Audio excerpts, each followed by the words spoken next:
What about the public attitude held by millions of everyday Americans? Those cameras are your friend if you're innocent and have nothing to hide. Well, I'd say that's very much what the average Chinese citizen believed, or perhaps even still to this day believes. But we see how these same technologies are being applied to create what they call the social credit system.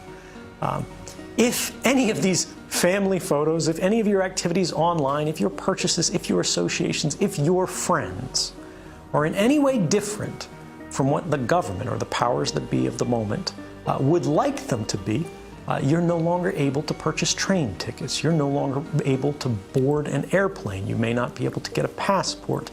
You may not be eligible for a job. You might not be able to work for the government. All of these things are increasingly being created and programmed and decided by algorithms.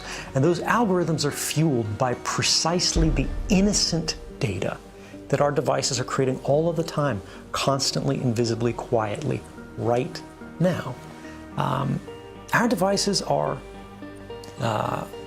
casting all of these records that we do not see being created, that in aggregate seem very innocent. You were at Starbucks at this time. You went to the hospital afterwards. You spent a long time at the hospital. The hospital was an oncology clinic. You left the hospital, you made a phone call. You made a phone call to your mother. You talked to her until the middle of the night. Even if you can't see the content of these communications, the activity records, what the government calls metadata, which they argue they do not need a warrant to collect, tells the whole story. And these activity records are being created and shared and collected and intercepted constantly by companies and governments. And ultimately it means as they sell these, as they trade these, as they make their businesses on the backs of these records, what they are selling is not information. What they're selling is us.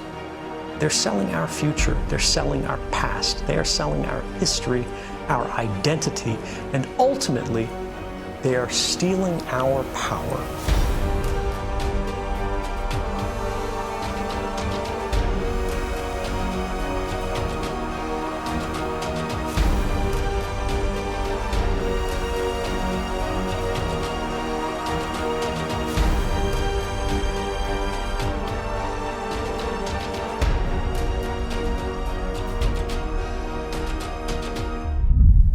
Here you go, you're a proud member now. Indeed, part of the club.